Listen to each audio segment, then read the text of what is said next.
Uma coisa interessante que ela fala aqui, que está em torno de R$ 1.500, a professora Suzana Herculano, da UFRJ, que um aluno de mestrado ganha em torno de R$ 2.500 para fazer pesquisa aqui no Rio de Janeiro.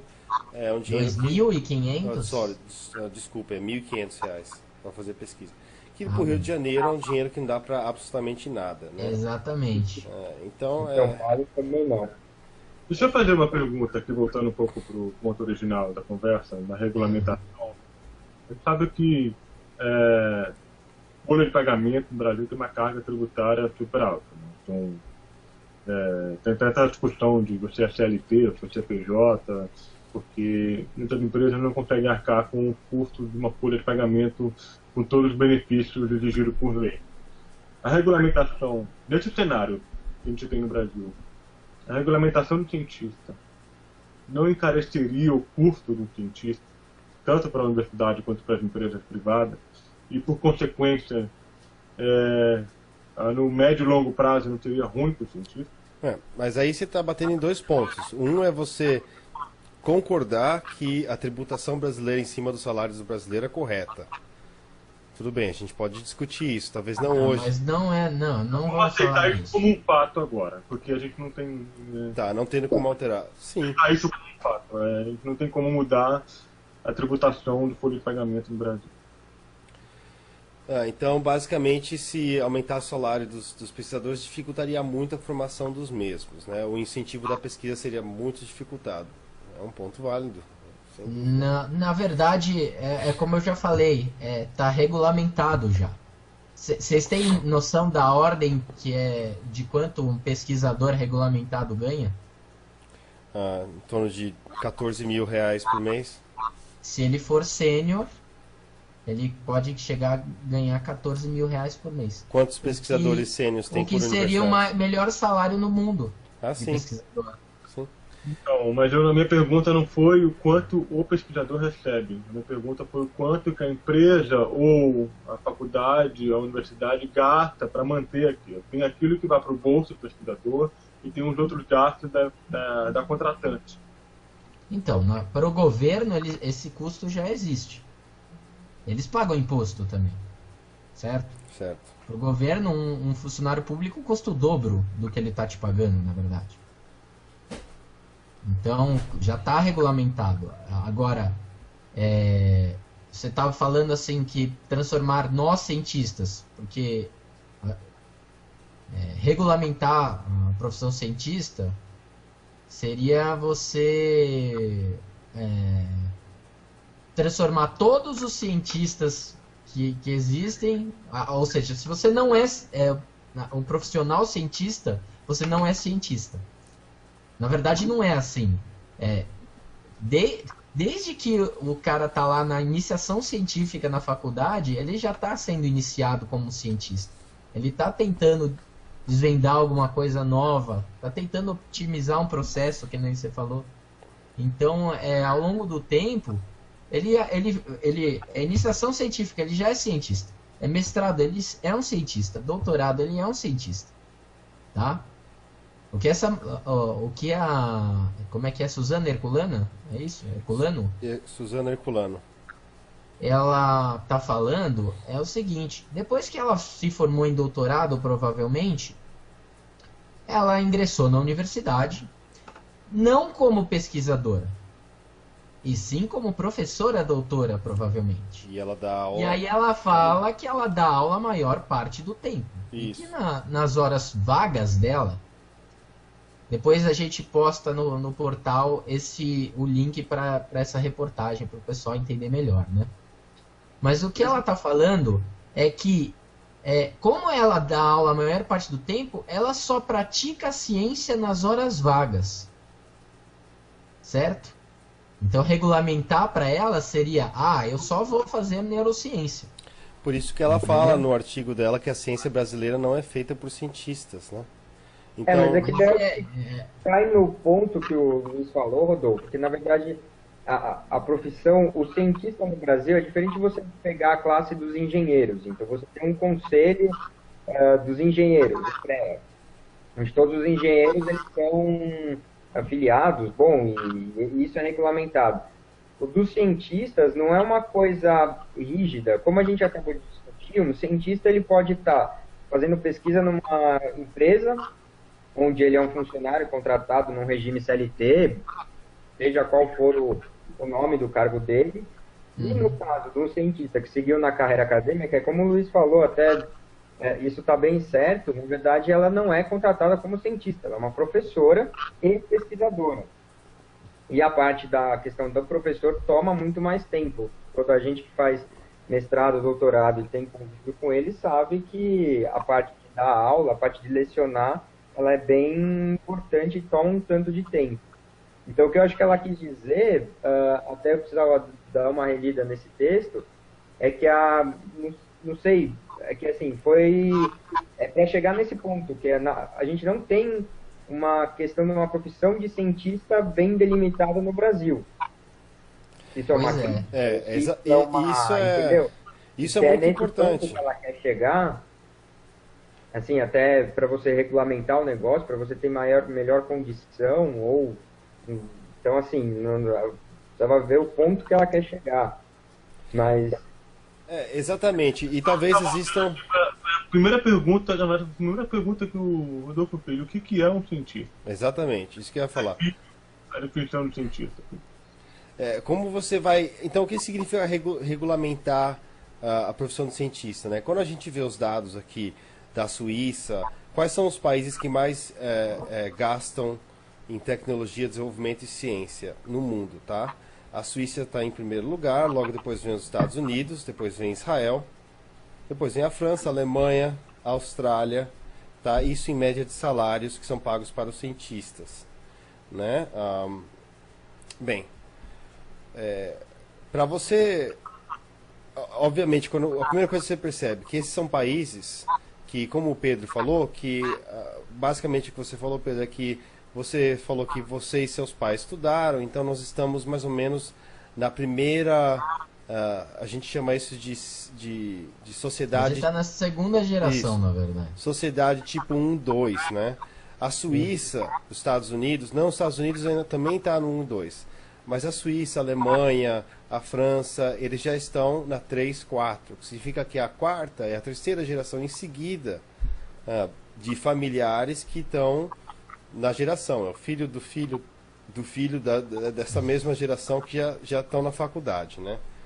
E, obviamente, isso gera novas profissões, né? E profissões especificamente voltadas à ciência. Por isso que você tem a grande maioria dos físicos teóricos no mundo inteiro estão localizados no leste da Europa. A grande maioria dos físicos teóricos no mundo inteiro estão localizados no leste da Europa. Né? A grande maioria dos naturalistas no mundo inteiro estão localizados na Grã-Bretanha, Espanha, né, e França. Então, educação gera esse interesse por pessoas quererem virar cientistas. Agora a pergunta é, será que o motivo pelo qual o Brasil nunca teve isso regulamentado é porque nunca houve tanto interesse da população de virar cientista? Será que o povo brasileiro nunca quis entrar nessa área tão profunda, entender como funciona o cosmos, o universo, a natureza? Portanto, o governo nunca nem se preocupou, ou nunca nem existiu o interesse de regulamentar, porque o número de pessoas eram tão poucas. O que a professora fala aqui, a Suzana Herculano, é de que a grande maioria das pesquisas brasileiras não é feita por pesquisadores. Será que é porque existem poucos pesquisadores e os professores estão cobrindo o que está faltando, né? Ou será que é porque os pesquisadores não estão fazendo nada e realmente os professores estão fazendo? Ou, né? Essa é um ataque opção grave, hein? Esse é um ataque grave. Eu não seria tão apressado assim em achar que o povo não tem interesse. Não. Eu acho que poderia chegar nessa conclusão se a gente já tivesse uma educação de qualidade, se a gente tivesse um professor bem pago desde o ensino básico, fundamental, se tudo isso já tivesse sido feito consistentemente nos últimos 20 anos, e ainda assim a gente não tivesse tido um boom de pessoas interessadas em ciência, tecnologia, feiras tecnológicas nas escolinhas, etc., Se ainda tinha universidade, aí sim a gente poderia ir para essa coisa. Com certeza. Com Mas certeza. não tem nenhum dever de casa feito, então eu não teria muita pressão. Não. O brasileiro não gosta de ciência, o brasileiro não gosta de pesquisa, o brasileiro não se interessa por natureza. Eu acho que não é verdade, a gente está cercado de uma natureza mais única do mundo e as culturas locais são muito ligadas, muito próximas a isso. Então eu acho que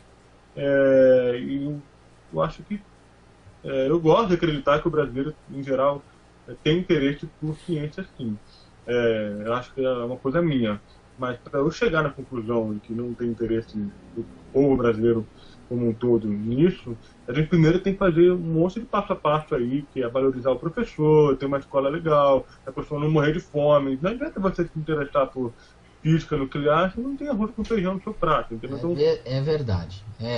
Que nem o Bernardo está falando. Aí o segundo ponto do que o Bernardo está falando provavelmente seria: agora isso está mudando, mas até um tempo atrás, ciência no Brasil, toda a ciência no Brasil era feita por gente rica que tinha condições. Isso está mudando agora. Tem aí programas, né, para estimular. Talvez não seja essa geração que está sendo estimulada agora que vá fazer ciência. Mas talvez daqui a 20 anos, que nem o Bernardo está falando, a gente está tentando mudar esse cenário. Eu acredito que está, né? Mas talvez o efeito não seja real. Mas essa geração agora que está crescendo, se depois a gente analisar essa geração, talvez a gente possa falar que o brasileiro não se interessa por ciência.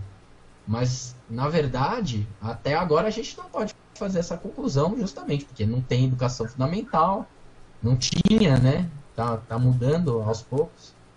E também, mas que nem o Rodolfo sempre diz, né? Não tem estímulo ao desenvolvimento da ciência. Isso ainda não tem, mesmo com investimento em educação de base, eu acredito que não tem quase nenhum investimento nessa educação de base ter estímulo a criança ver e se tornar um cientista, né? Sim, por exemplo, tá? A gente fala, não existe interesse por ciência no Brasil. Obviamente, precisa de comida no prato antes, né? Boa educação e tal.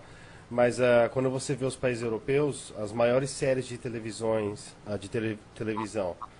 em relação à ciência são feitas pela BBC, certo? Você encontra séries como o Cosmos, que foi feita pelo professor e filósofo e pesquisador Carl Sagan, que morreu em 96. Você tem aquela série de DNA, que foi feita por uma série de biólogos no mundo inteiro, né? São séries que o brasileiro nem tem acesso, né? Eu acho que o canal de televisão no Brasil é um pouco restrito ao que o brasileiro gosta e não ao que, né, educacional em si. Ou seja, outros países têm como ídolos, além dos ídolos nacionais, de esporte e tal, mas muitas pessoas são dadas como ídolos como as pessoas de conhecimento, que estudam, são pesquisadores.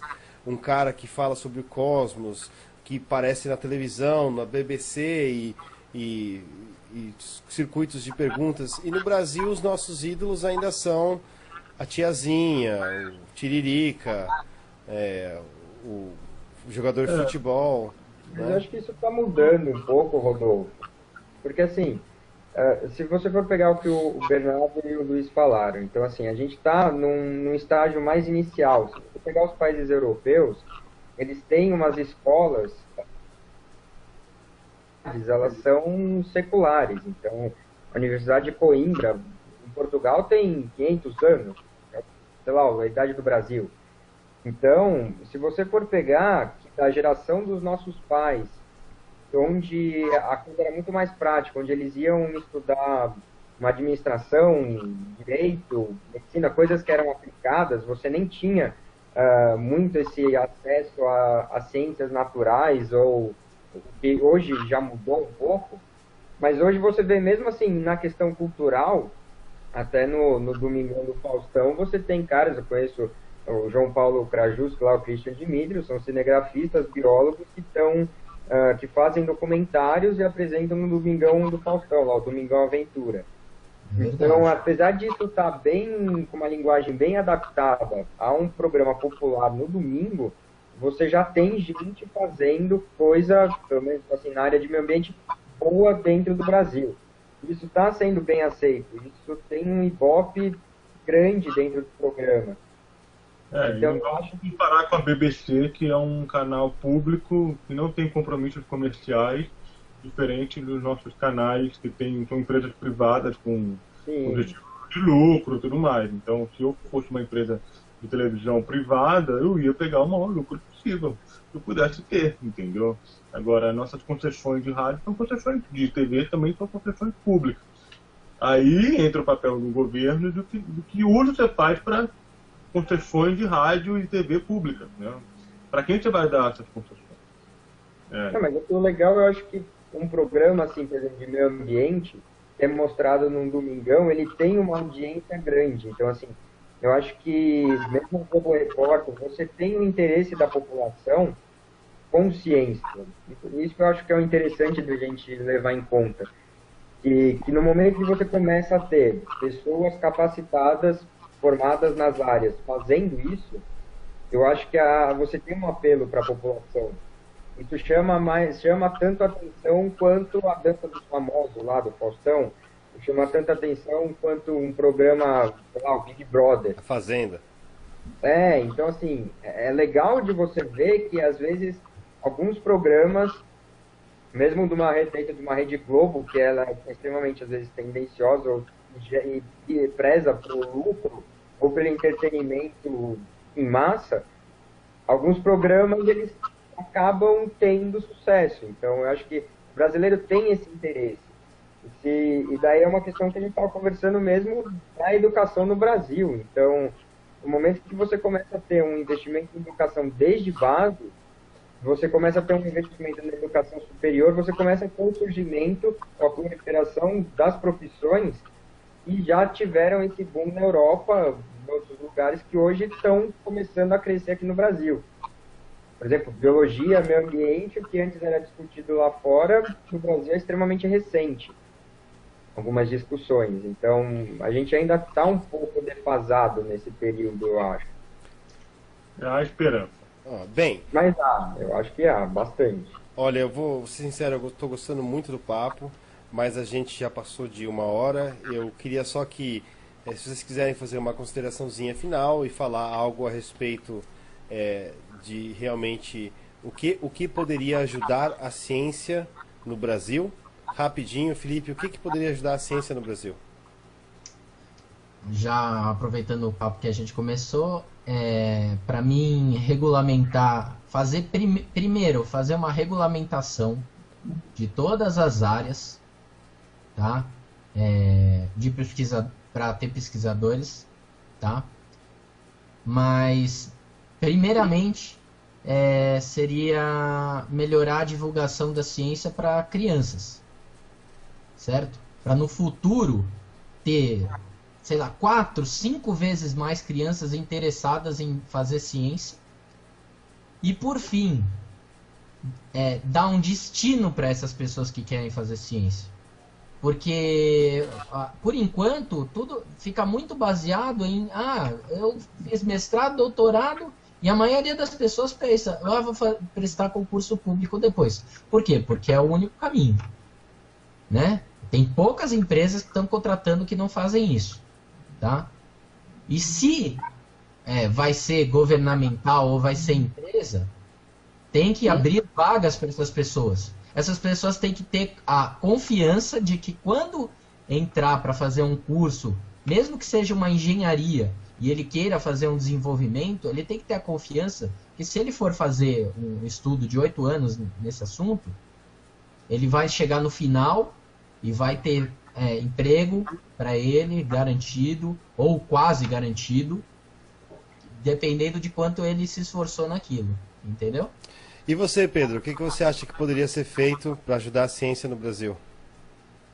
Olha, eu tenho, por também ter feito mestrado, eu acho que eu tenho uma visão mais parecida com o Luiz. Eu acho que para melhorar a ciência no Brasil, Primeiro é você melhorar a educação, tanto a de base quanto a educação de nível superior. Então, você ter um maior recurso para as universidades públicas para fomentar essa pesquisa, para fomentar para conseguir bancar as pessoas que querem fazer pesquisa no Brasil.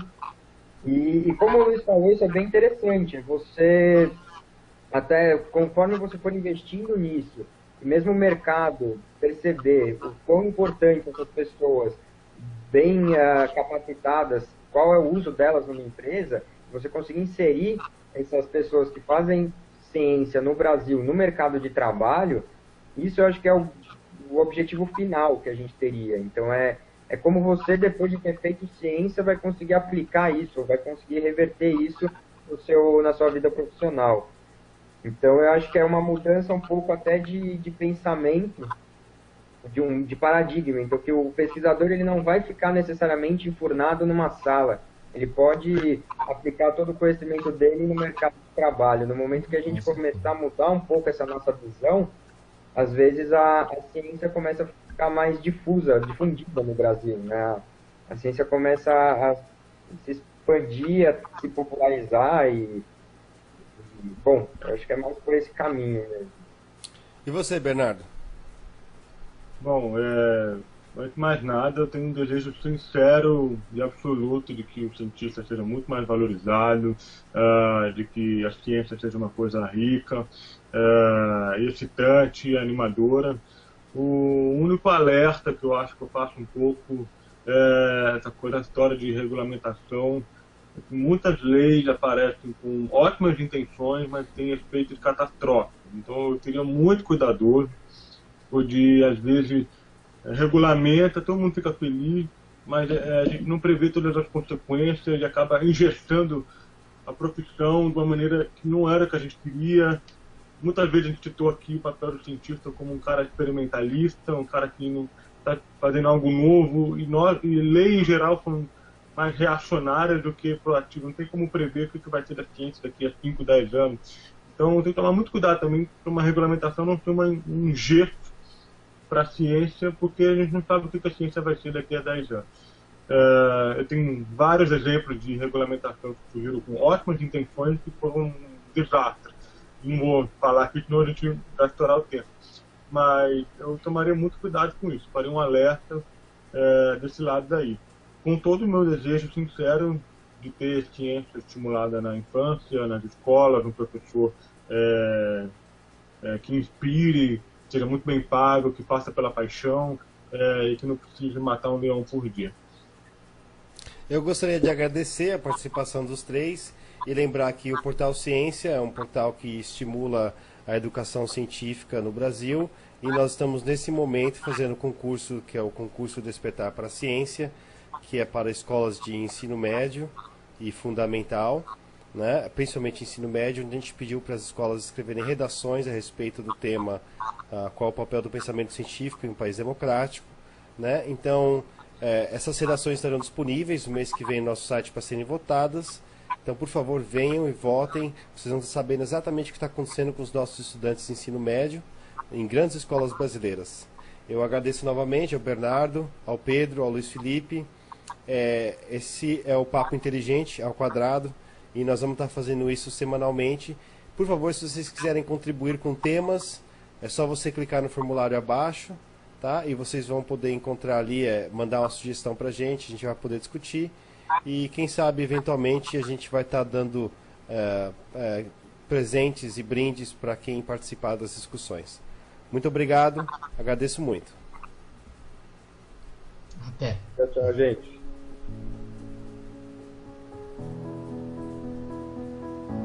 Parou, Rodolfo? Deu certo aí? Não sei. Cara, ficou a voz do Felipe. Parou, Rodolfo?